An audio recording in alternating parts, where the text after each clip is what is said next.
What's going on, YouTube? My name is FG3000. I'm back in the place to be, and welcome to Revived Witch. This is a brand new hero collector brought to you by Yostar, the same exact team that brought you Arc Knights, as well as Azur Lane and my friends. This game could not have come out at a better time. Dude, it is November, and this is the very first, the only game that I have been genuinely excited to play. So excited, I'm feeling it way deep down in my plums. Now, let's be clear. I know, honeymoon period. The game literally just came out yesterday. But when I look back at every single game that I've played this year, this is the most honeymoony feeling I have felt all year long. And thankfully, it's brought to you by a company like Yostar, who you know is going to keep the game updated, and of course is the king of Live 2D. I know you're not seeing Live 2D right now. Live 2D and the king of fan service. Now, when it comes to the Live 2D, you actually have to ascend to unlock it. So that's like the original model. The Live 2D unlocks there, and then you get all Yostar. Look at that. You see all that stuff going on? I can't wait to see. Now, hold on. Speaking of king of fan service, wait, check it out. I normally don't do this early in the video, but check this out. You ready? Watch it. Dude, Yostar already on day one, dropping skins like this. Dude, soon as I unlock Ella, I am absolutely buying this skin. Dragon, or not a dragon waifu, Dragonkin. Let me make sure I get my species correct. Dragonkin waifu. Dude, yes indeed. And check this one out. You looking at the pixels? I might zoom in on it. You looking at the pixels? Why them pixels doing that? I never seen pixels do that back in the old school RPG days. Apparently so, I don't know. So there you go. Yostar in the place to be. So let's go ahead and jump into gameplay. The very best way to kind of show off what Revive Witch is all about is just to do a live gameplay session. This is kind of like an RPG first hero collector gacha, but this all makes sense once we jump into combat. Stamina base, gonna cost me 14 stamina to jump in. The game does have an auto repeat, no sweeping or anything like that, which is, you know, but at least there is some type of quality of life when it comes to auto repeating stages. I'm gonna go ahead and grab myself an assist doll. We'll go for the Psycho Waifu here. In this game, you have 3 dolls, aka heroes that are on the field, and 3 backup dolls. And then, like I said before, you have an assist doll that doesn't come out and fight, but they come out and just throw an ability real quick and then dip out. Now, first things first, as we're jumping in here and kind of exploring the game, the very first thing I like about the campaign stages here in Revive Witch is there's no such thing as 3-starring stages, right? You don't have to worry about, oh man, one of my units died. Now I don't 3-star. There's no such thing as that. Literally, you just win. And I actually kind of like that because that's more RPG style. You know, when you played old school RPGs back in the day and you beat a boss and you only had 1 unit left with just 1 HP. But if you play a gacha game, you just got a 1-star and you got screwed. Here in this game, you can actually have some of those combat moments where you just barely defeat a boss and you feel good about it because you're not punished because, you didn't get a 3-star. So you can literally use your entire roster, your main team, as well as your backup team and not feel punished for doing so. You love to see. Now, this is, you know, kind of like an RPG-ish kind of experience, right? You see me kind of, you know, walking around the stage, looking for treasure chests, solving puzzles, and I gotta be real, when I first played the game, I wasn't kind of feeling it, and that's mostly me. That's kind of like a subjective thing, and it's mostly down to the fact that I wasn't really in an RPG kind of mood, you know what I mean? Like, you know, when you're in an RPG mood, you're like, dude, I gotta play a new RPG. I wasn't really feeling that. Like, this has nothing to do with this game. I'm kind of in a strategy game mood right now, so I just bought Total War Warhammer for the weekend to play, but I digress. I just wasn't in an RPG mood, so I was like, oh man, I really don't want to play a game where I'm walking around maps, exploring, solving puzzles, trying to find treasure chests, but it's not that bad. Once you turn on the minimap in the settings, this is what I highly recommend. Turn on the minimap in the settings to always display as you traverse the map. It'll make kind of going through the map and kind of finding, you know, the secrets and treasure chests a lot easier. So that is my recommendation. All right, so let's go ahead and grab this treasure chest here. I got 1 more chest to find, and I can also expand the map, see exactly where that chest is. Looks like I just missed it, huh? Looks like I just missed it. Or no, it's over. Oh, dude, I didn't mean to do the little teleporter. While you're in the stage, you're gonna be, you know, little teleport locations, little zoom pads as well, because, you know, your witch does kind of have like a slow walking speed, but there are things that are on the map that allow you to kind of move around a bit faster. So here's a little encounter here, and we'll actually talk about combat and get on topic. Now, the game has a universal resource meter that all your parties share. So on the left side, you have this little skill bar that'll automatically accrue while combat is going on. And you can kind of see my abilities here on the left have a cost associated with them, right? So 2, 3 skill points, etc., etc. You build up 2 skill points, then you can use your abilities that cost 2. Very, very straightforward. Now, on the right side of the screen, which we'll see here in a second, you also have a chaos meter as well. Now, you gotta forgive me because my team is legit. So I'm just like destroying these enemies really, really fast. But because I knew I was recording, I saved a boss encounter just for this video. So get ready. All right, let's go ahead and grab this little treasure chest right over here. And as you guys can see, I have discovered all 4 secrets here in this stage, and I'm gonna move on over to the next location. And the arrow here in your minimap will let you know exactly where the stage exit is. You'll exit there. Load times are, pretty non-existent, I would say. And the very best part about this game, for me at least, is the fact that it does not crash on emulator. Like a lot of the games that I've just released are really crashy for some reason. I have no idea why. Like they just hate emulators, but whatever. So left side of your bar, skill points accrue automatically. As you use your skills from the left side of your bar, you start building this right bar, which is called your chaos meter. So your left hand skills are skill points, your right hand skills are chaos skills. Once again, rip through combat there, get myself a little EXP action, and away I go. So I need to find 2 more. Ooh, the combat coming up is quite difficult. Are you sure? Oh, I'm very sure. So a little bit of story. Like I said before, the game is very RPG focused. You're gonna find lots of NPCs as you're going through the world with lots of little dialogue. Sometimes there's choices, sometimes there's not. But for the sake of the YouTube, I'm gonna go ahead and skip the story for now. Something tells me FG been skipping the story even without the sake of the YouTube. I don't know why I thought that was so funny. You might be right. So here we are, fighting a little boss encounter. And another thing I'm really enjoying about Revive Witch is the fact that I'm fighting monsters and creatures. Like, dude, that is like one of my favorite things about a gacha. I cannot stand a gacha where you only fight other heroes from the gacha. Now, I know I played Exo's Heroes for a long time. Forgive that. I really prefer to fight really interesting and creative creatures. And this game has that in droves. I really love the pixel sprite design, especially because they decided to animate the sprites. If you think about a game like Romancing Saga, which also had some really great sprite work, but none of them were animated, right? The animations on these bosses and mid-bosses are really, really good. I love it, dude. And look at this, Dolphin Bay. There's so many good things about this game. I'm missing all the things that I love about it. Dolphin Bay? Dolphin Bay? Dude, I ain't never rolled a dolphin in a hero collector before. It's a first. All right, let's go ahead and knock this little mana thing. Mana is basically your gold and your EXP resource. It's like literally everything. Once again, for the sake of the YouTube, we'll skip the story. I still think it's funny. Let's see. Dude, I'm missing a second treasure chest here. Now, one thing you saw in that previous battle with the boss is this little bar right over here. This is like your I win button. It's literally an I win button. So as you're going through combat, that little meter is going to build up. Once it's maxed out, you can just freely spam your abilities for a limited time. And it actually feels like an I win button. I kind of feel like, we've gotten to a point in hero collectors and gachas that ultimates don't actually feel ultimate anymore. You know what I mean? Like you'll be playing a game, you'll cast an ultimate, the entire screen blows up. You get this anime cutscene, the music starts playing, Sephiroth comes out and does an Omni Slash. Well, Cloud does, my bad. I don't know what I'm talking about. All this stuff happens, and then the HP bar goes down like 7%, right? I still love ultimates, but they don't really feel ultimate anymore. They just kind of feel like another skill. In this game, that button literally feels like an I win button. Like it just completely changes the game. It's not so strong that it's going to allow you to beat content you have no business being in. But if you're in like a close encounter and you're almost about to die and you get that pulled off, you literally feel like you just completely changed the game, which you love to see. So there you go.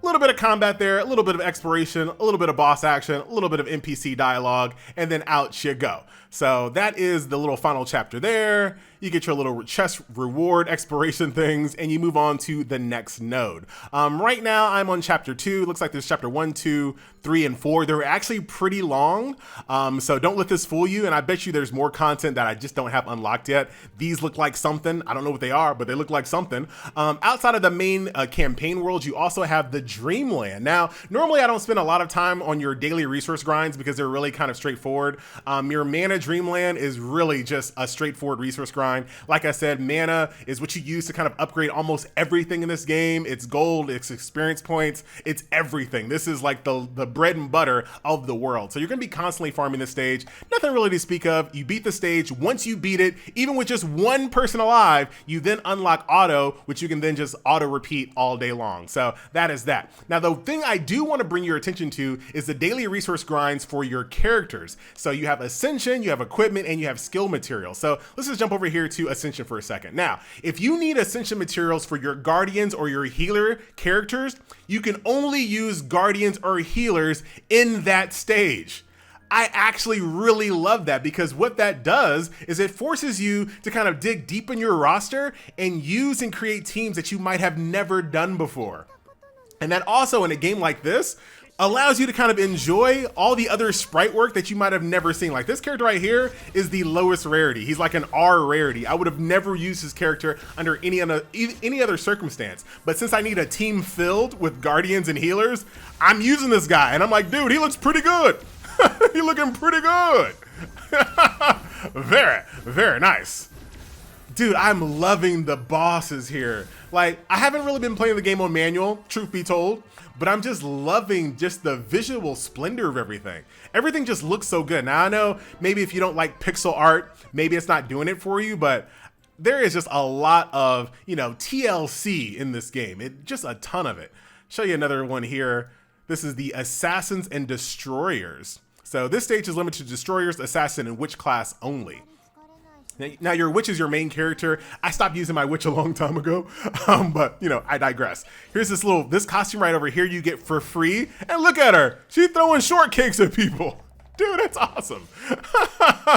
And like I said, this character right here is about to die, which in another hero collector would be really annoying. Like, ah, crap, now I gotta redo this stage. I didn't get my 3-star. Doesn't matter. You actually get to use your full roster in this game. If someone dies, you literally get to use your bench. You don't feel punished for it. Very, very cool.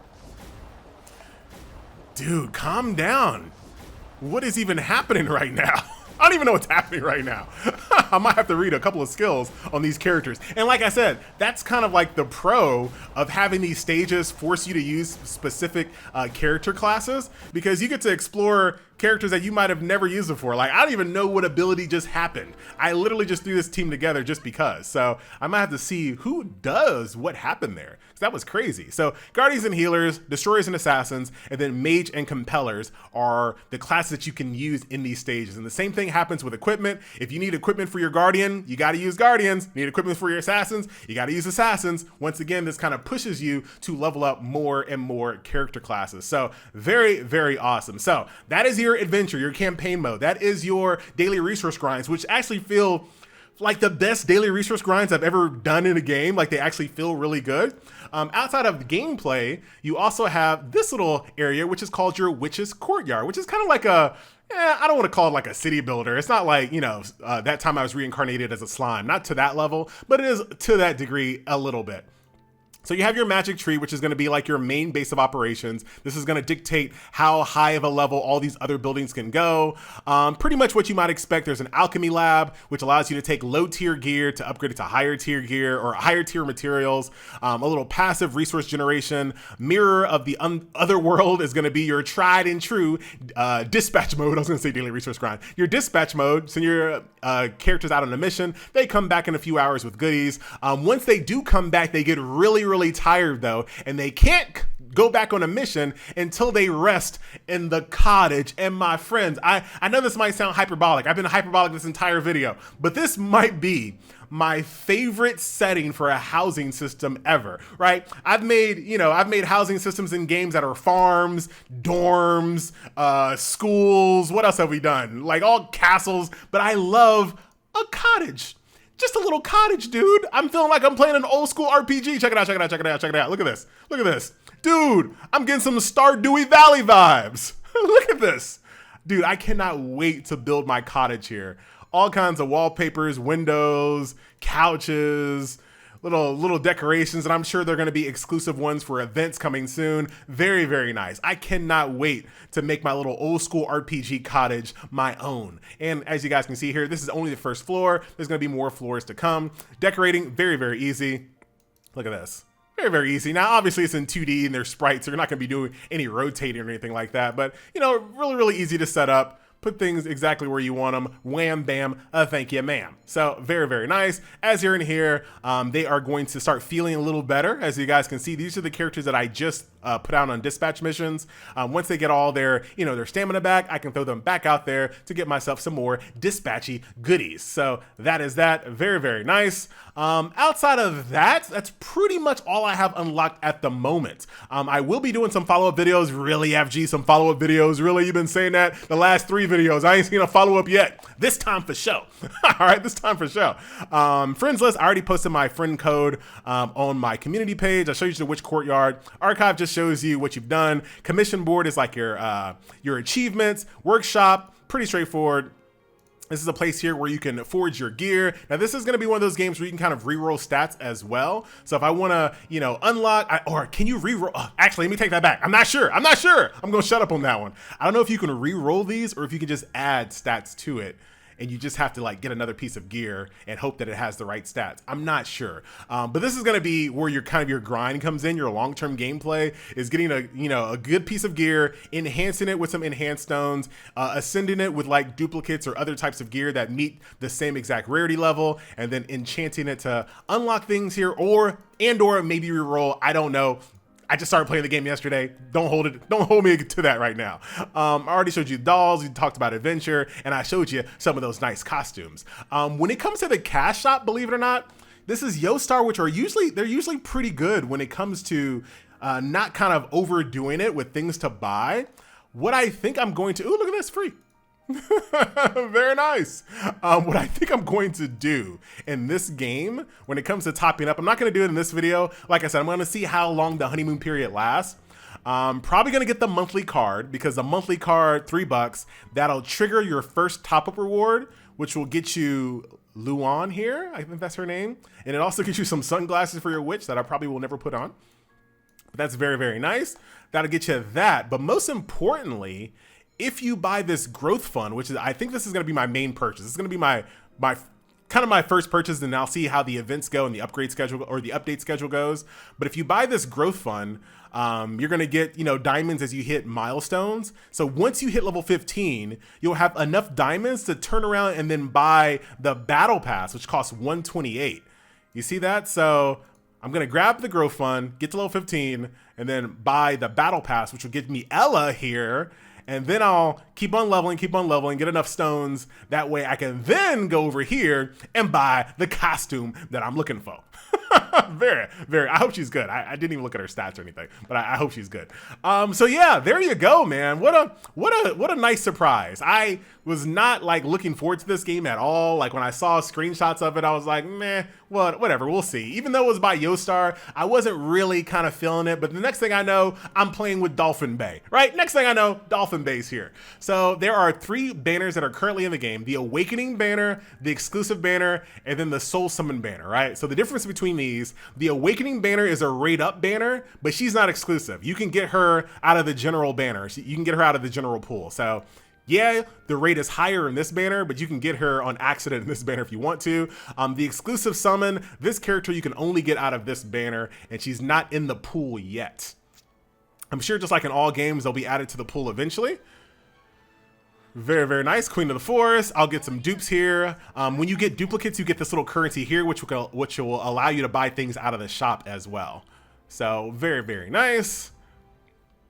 Let's see what else. We'll just do this rapid fire. This video is going on long enough. I got to get back to playing. I got stuff to do. I got to unlock guilds. Rapid fire all the way through these. I really want this archer chick. Archer assassin girl. Febe. All right. And all duplicates.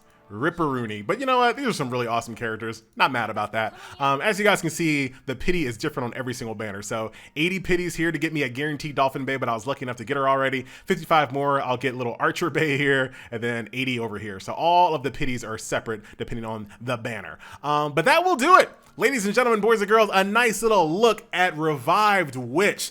Highly recommend this one. Give it a try. It starts off a little slow. It definitely starts off a little slow. Like I said, I highly recommend throwing on your mini map if you're not really in a RPG explory type of mood. It'll streamline the campaign a little bit, and then just sit back, enjoy the awesome pixels, the awesome, you know, fan service brought to you by Yostar. Here is my little ID here if you want to add me as a friend. For whatever reason, this game is weird. You can only add people to your friends list if that person is online right now. Hey! What you doing? Why am I getting a thumbs down? Look at these cute emojis. Yeah, you can only add friends if they're online at the moment. I have no idea why that's a thing. I have no clue. But look at this. You see my little thingy? Look at this. Normally I don't use males as my my little picture, but it looks funny because he's super serious, but he's wearing bunny ears. I don't know. All right, guys, I am out. Thank you guys a ton for watching. Enjoy. I'll be back once I open up more gameplay modes. I know there's more people in my Discord have already unlocked more things. And speaking of Discord, if you're crazy enough to make it this far into the video, I do have a fresh Discord link right at the top pinned comment of this video. 50 spots are available for the next 24 hours. So if you want to join my Discord, got 50 spots waiting for you. And then people in my Discord will get priority when it comes to unlocking this guild action. So get ready for that. Until then, I'm out. See you in the next video. Later.